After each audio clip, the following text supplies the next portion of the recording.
everyone likes a reward. Ooh, cupcakes. Well, Upgrade Card works on rewards and not punishments. It rolls all of your monthly purchases into one easy installment loan. Plus, you can get up to 3% rewards on payments. Upgrade Card helps you pay your balance down faster and get rewarded for it. How sweet is that? Find the Upgrade Card that's right for you at upgrade.com. For us Giants fans, there's one giveaway this year that's a must-have. Whoa. The bobblehead that reignited the craze. The Willie Mays 20th anniversary bobblehead. Let's see it again. See what? The bobblehead you guys just had. What bobblehead? What are they talking about? No idea. You have a whole stack right there. It's under his hat. It's under your hat. Hey, some of the players love bobbleheads too. It's okay. You'll get one. Yeah, that was really helpful when I first joined. It was great to have full access on day one. I pretty much jumped right in. When your company uses Slack to collaborate, it quickly becomes the central hub where all your work happens. Seriously, all of my work happens on Slack now. It's easy, efficient, and fun. Trust me, you totally love it. Trust your friend Brianna from soccer practice. Get started with Slack today.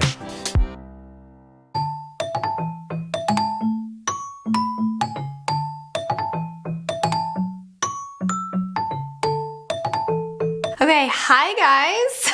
Welcome back to the channel. For today's video, I'm just gonna be talking to you about something that a lot of you guys ask me about and DM me about, and that is my commercial acting life. Like my life outside of YouTube and homemaking and my blog. And I have gotten so many messages saying, I think I just saw you in this commercial, or is that you? Or there's someone who looks just like you on this commercial, like, is that you?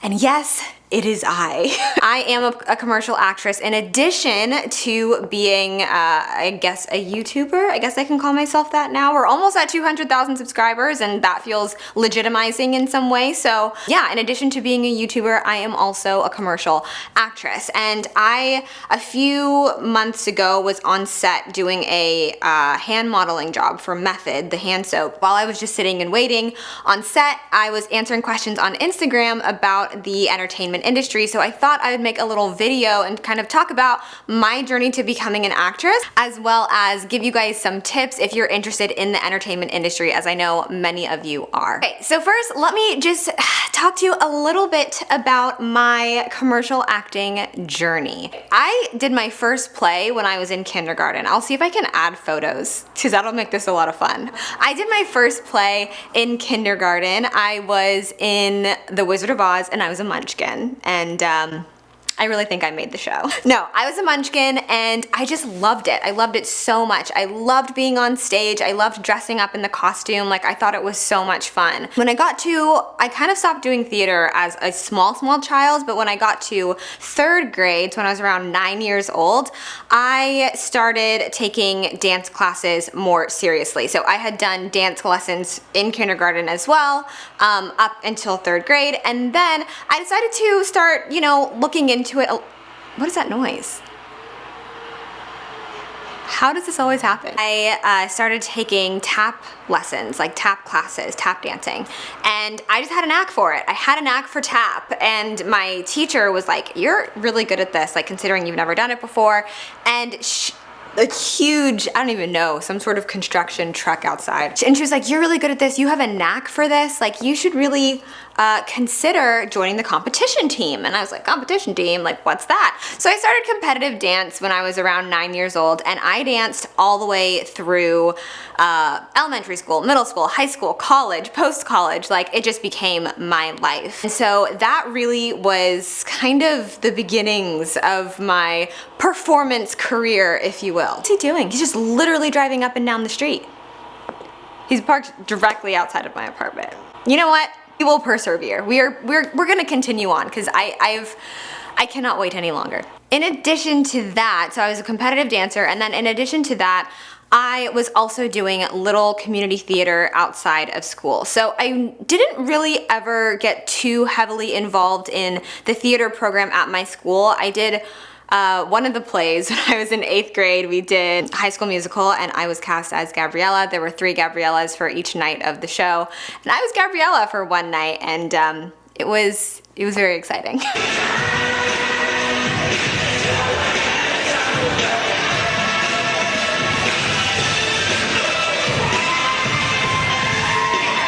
So I never really did theater within my school, but I always did it outside of school. That's kind of always been like my thing, is like I never really was very involved or invested in like the activities at school because I didn't like, I don't know, I never really had like the best experiences at school, so I just would always do things outside of school.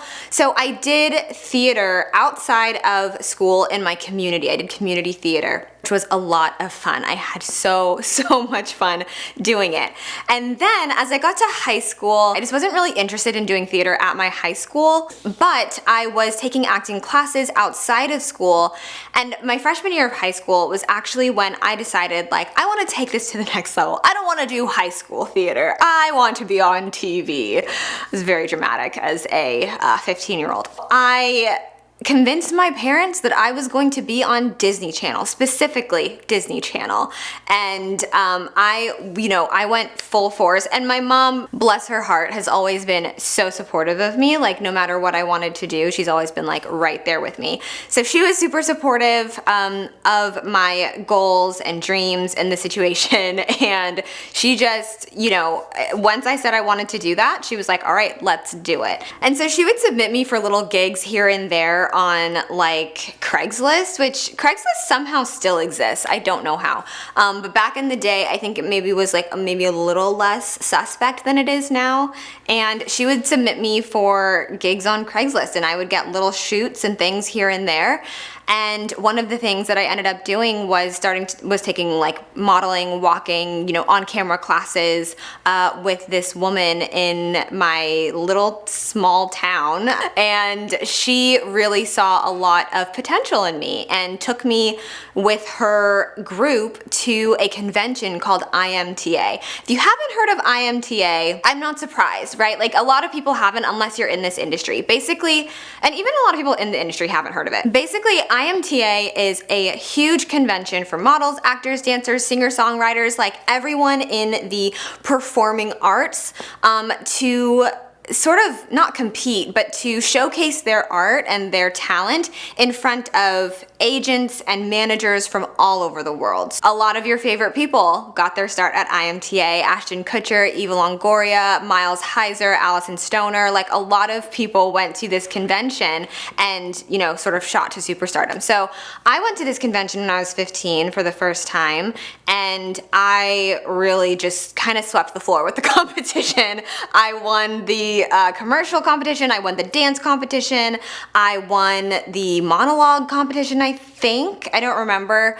And then overall, I was like first runner-up actress of the year. Barbizon Hot, Fresno, California, and the winner, Felicia Stiles of Finesse Freelance Development, California.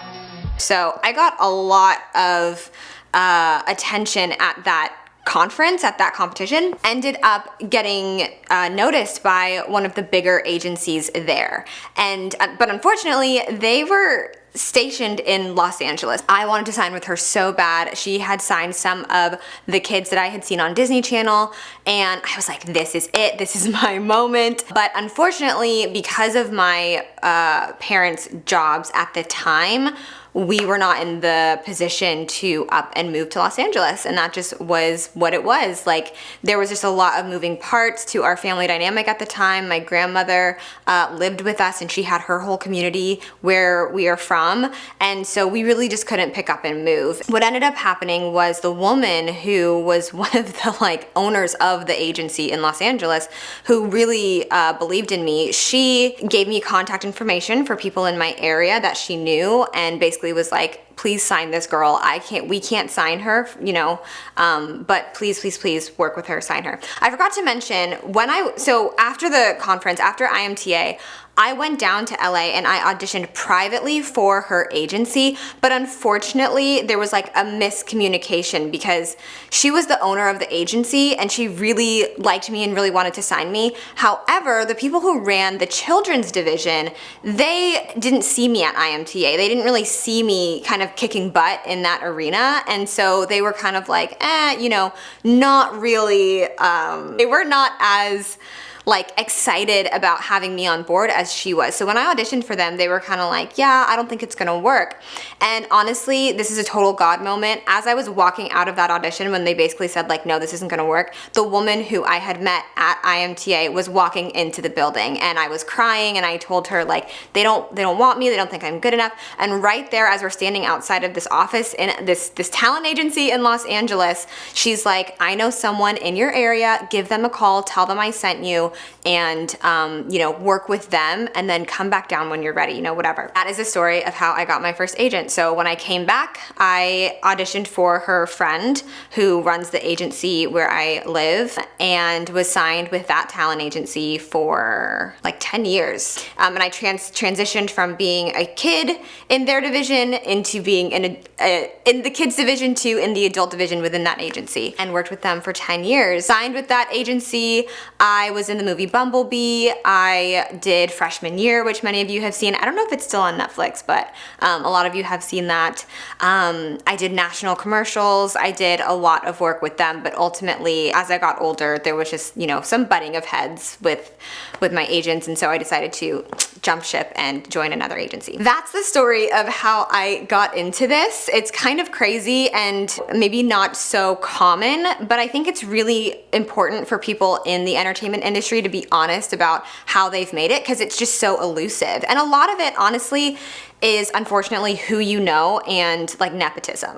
Like, it's a lot of nepotism and a lot of who you know. And I'm a who you know story. If I had never met the woman that I met at the convention and impressed her, like, I probably wouldn't have gotten the same shot at signing with the agency that I was with for 10 years, because I had a referral from someone else. So it really is who you know. So if you are in this industry and you're kind of like, you know, discouraged, don't be discouraged, but definitely do your best to like make those connections. So yes, that is the story of how I got into the entertainment industry and how I became a commercial actress. I really enjoy it. It's really fun. Okay, so now I wanted to jump into talking about like giving you guys some advice if you are interested in this industry, or if you have a kid who's or if you have a child who's interested in the entertainment industry. I wasn't like a kid when I first started. I was 15, and I think that was good. Like, that's a good thing.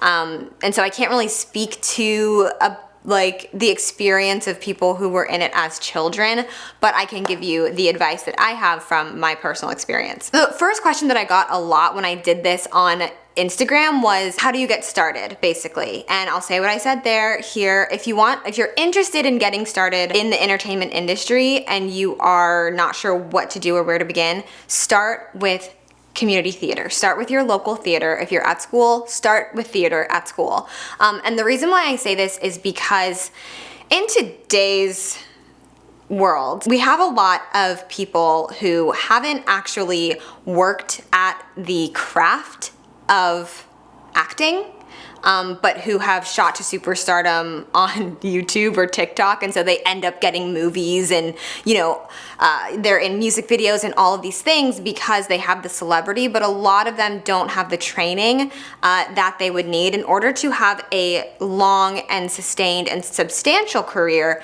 in the entertainment industry. The goal, if you're wanting to act or if you're wanting to be on TV or whatever, the goal should never be to be famous. The goal should never be, I mean, if you want to be famous, that's fine. I think that's a perfectly legitimate goal given how much we know famous people like make monetarily. I think that's legitimate. But when it comes to acting, the reason why everyone says like don't do this if you are in it for the fame or the money is because a lot of times that doesn't come like for a really long time, if ever. You guys would be surprised about how much like we get paid for these commercials. It's not as much as you might think. And so if you're wanting to get started, just start with theater and see if you even like it. See if you even like, you know, pretending to be someone else. See if you like the challenge of having to cry on camera or having to showcase a different emotion. I came to a place in my career where I was in LA. As you guys know, I lived in LA for a bit, auditioning, doing that whole thing, and there were a couple of roles that were gonna be nude sex scenes, and I was like, I'm gonna pass. I'm gonna pass. I came to a place in my career where I was like, I'm not comfortable with this. I'm okay being a commercial actor, or I'm okay, like, you know, like, don't get me wrong, I would still one day absolutely love to be, as I've said a million times, hopefully I'm manifesting it, be in a Hallmark Christmas movie or something like that that's like a little bit less intense. But I got to the point where I was like, I'm not that person. I'm not that person. You couldn't pay me enough money to be on a show like Euphoria, and I've never even seen Euphoria, but I've heard, I've heard. But you couldn't pay me enough to be on some of these shows or in some of these movies where I have to like strip down and essentially like showcase myself in a way that only my husband is gonna see me for the rest of my life. Like, you just couldn't pay me enough money. And so I got to a place in my career where I was like, yeah, I'm okay. I'm okay just doing commercials and like it not being my sole income, right? And so when you're first starting out, I think it's important to just get an idea of if you even like it and if you really like this sort of emotional shift that you have to make in your mind and in your spirit a lot of times for some of the roles that you might be asked to portray later on down the line. Like, get into theater and see, like, do I even like this? Am I having fun with this? Is this enjoyable to me? Because it might not be. And then at least you know and you can move on from it. But if you're thinking that,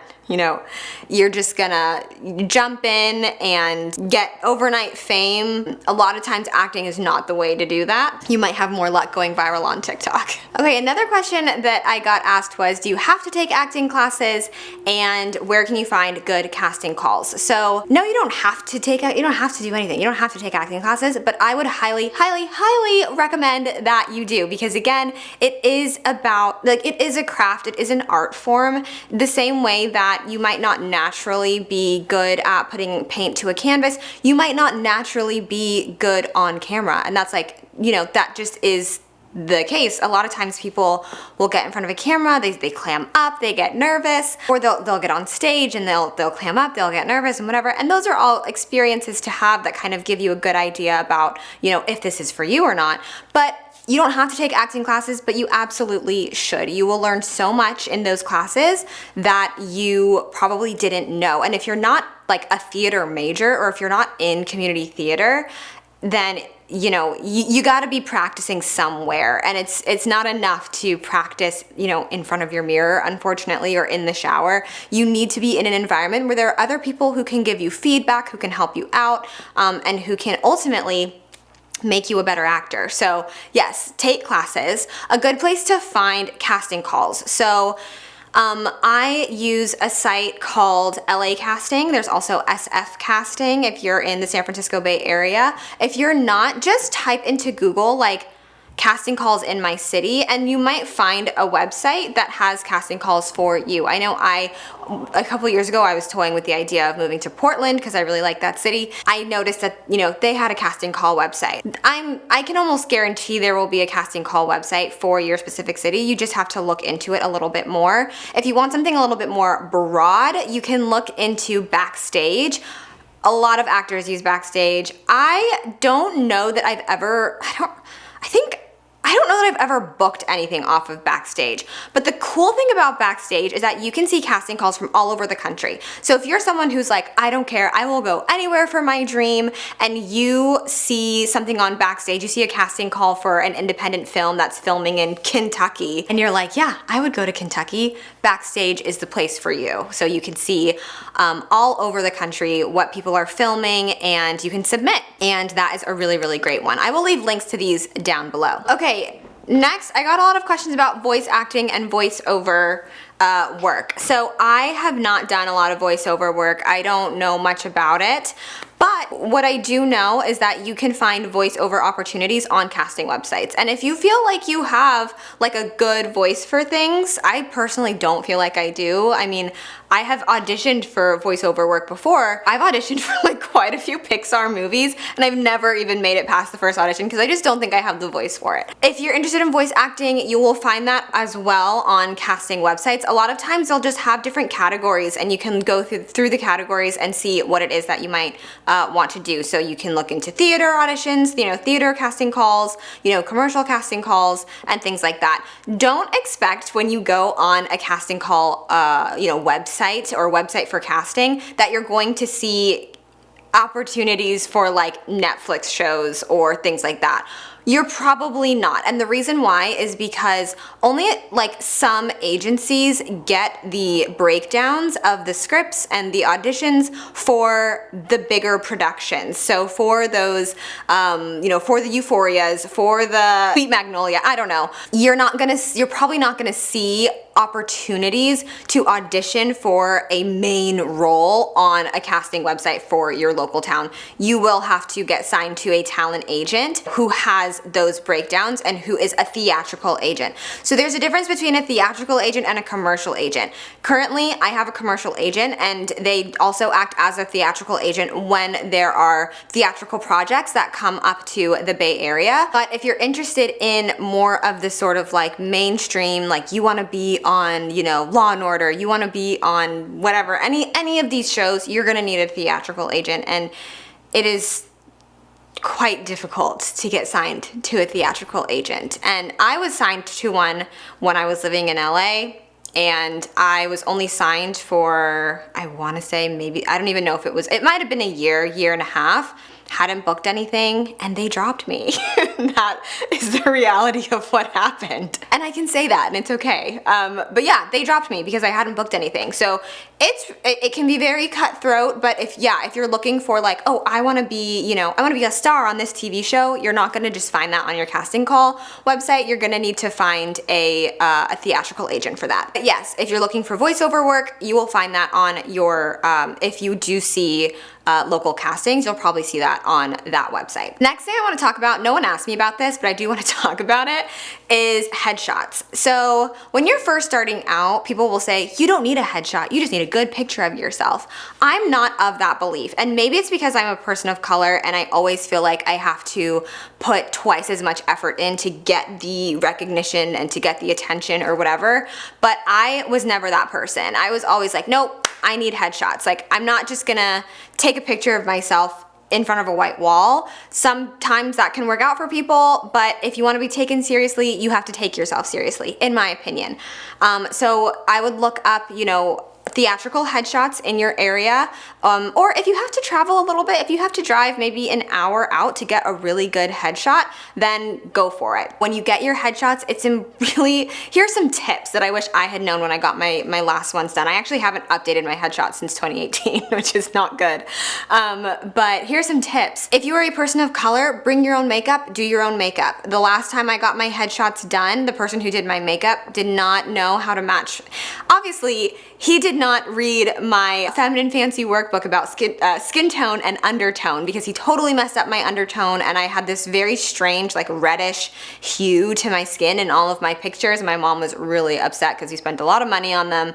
And then similarly, the same thing with hair. If you know that, like, if you have a feeling that someone might not be able to present you in the best light with hair and makeup, do your own, do your own, do your own. Sometimes photographers will say, oh, I have this makeup person or this hair person who I work with.